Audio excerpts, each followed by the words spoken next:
దేవుని పరిశుద్ధ నామంలో మీ అందరికీ వందనాలు తెలియపరుస్తున్నానండి. ఈ దినం దేవుని మాటను మనం ధ్యానం చేసుకుందాం. పరిశుద్ధ గ్రంథంలో నుండి కీర్తనలు 73వ సంకీర్తన 25వ వచనం.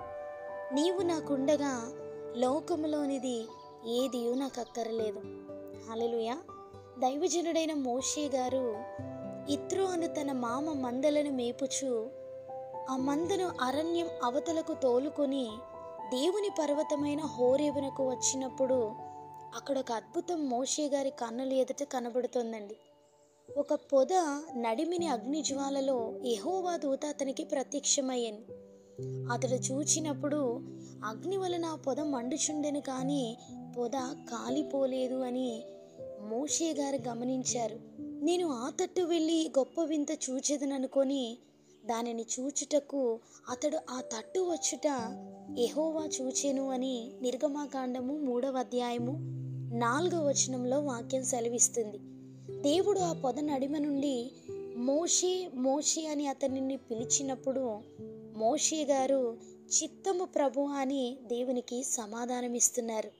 దేవుడు మోషే గారికి నేను నీ తండ్రి దేవుడను, అబ్రహాము దేవుడను, ఇస్సాకు దేవుడను, యాకోబు దేవుడనని తనను తాను పరిచయం చేసుకుంటున్నారు. మోషే తన ముఖమును కప్పుకొని దేవుని వైపు చూడవెరచెను అని వాక్యం సెలవిస్తుంది. దేవుడు మోషే గారితో మాట్లాడడం ప్రారంభిస్తూ ఐగుప్తులో నున్న తన ప్రజల బాధను నేను చూశాను అని, వారి మొరలను నేను విన్నాను అని, వారి దుఃఖము నాకు తెలుసు అని తన ప్రజల పట్ల దేవునికున్న భారాన్ని గూర్చి దేవుడు మోషే గారితో మాట్లాడుతున్నారు. దేవుని భారాన్ని తన భారముగా మోషే గారు అంగీకరించారండి. ఐగుప్తు అధికారం క్రింద నుండి బానిసలుగా ఉన్న ఇశ్రాయేలీల్ని విడిపించుటకు మోషే గారికి శక్తి చాలకపోయినా, లక్షల ప్రజల యొక్క జీవితాలను మోషే గారు ఒక్కరే బాగు చేయలేకపోయినా, దేవుని మాటను బట్టి దేవుని మాటలో నిలబడడానికి ఆయన ప్రయాసపడ్డారు. దేవుడు నాతో ఉండగా, నాతో ఆయన మాట్లాడుతుండగా లోకంలోనిది ఏది నాకు అక్కరలేదు అనే జీవితాన్ని మోషే గారు జీవించి మనకి మాదిరిగా ఉన్నారు. హెబ్రీ పత్రిక 11వ అధ్యాయము 24వ వచనములో విశ్వాసమును బట్టి ఐగుప్తు ధనము కంటే క్రీస్తు విషయమైన నింద గొప్ప భాగ్యమని ఎంచుకొని అల్పకాలము పాప భోగమును అనుభవించుట కంటే దేవుని ప్రజలతో శ్రమ అనుభవించటం మేలని యోచించి ఫరో కుమార్తె యొక్క కుమారుడనని అనిపించుకొనుటకు ఆయన ఒప్పుకొనలేదు అని వాక్యం సెలవిస్తుంది. మోషే గారు ఈ లోకములో కలిగే ఘనతను గూర్చి, అధికారాన్ని గూర్చి, పదవులను గూర్చి ఆలోచించలేదండి. అతడు ప్రతిఫలముగా కలగబోవు బహుమానమందు దృష్టి ఉంచారట. చాలాసార్లు మనం కూడా అంటుంటాం, నాకు దేవుడుంటే చాలు, ఇంకెవరున్నా లేకపోయినా అని. దేవునికి విధేయతగా లేకుండా ఆయన దర్శనానికి వ్యతిరేకంగా జీవిస్తూ ఉంటాం.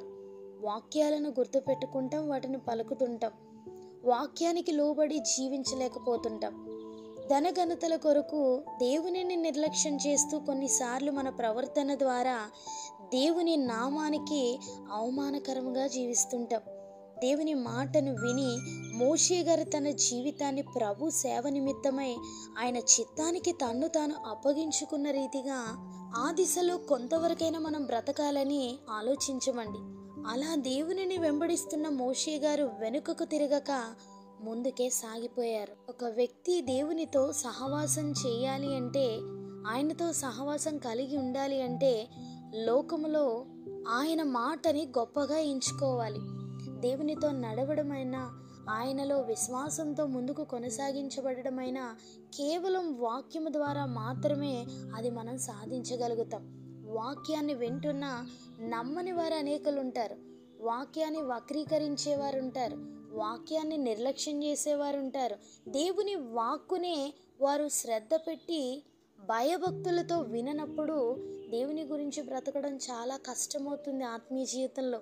కనుక ఆయన వాక్యాన్ని మన జీవితంలో గొప్ప చేసుకున్నట్లయితే, ఆయన వాగ్దానాలను బట్టి మనం ధైర్యం తెచ్చుకొని నిరీక్షణ కలిగి ప్రార్థించగలిగితే గొప్ప కార్యాలు దేవుడు మన జీవితంలో జరిగిస్తారండి.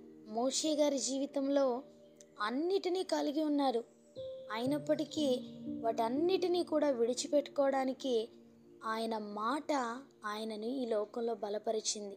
దేవుని మాటని ఎవరైతే హెచ్చిస్తారో, ఆయన మాటని ఎవరైతే విశ్వసిస్తారో, ఆయన మాటతో ముందుకు కొనసాగించబడాలి అని ఎవరైతే ఆసక్తి కలిగి ఉంటారో అలాంటి వారితో దేవుడు మాట్లాడతారు.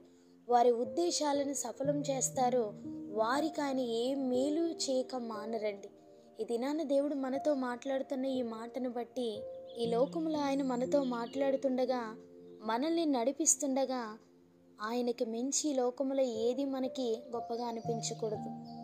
ఆయన తర్వాతే సమస్తమని ఎంచుకునేటువంటి ఆ విశ్వాసపు జీవితాన్ని, ఆ స్థాయిని మనం పొందుకోగలిగితే దేవుడు నిశ్చయముగా అనేకులకు ఆశీర్వాదకరంగా మనల్ని మార్చగలుగుతారు. ఆ దేవుని యొక్క కృప మనందరికీ తోడై ఉండి మనల్ని నడిపించునుగాక.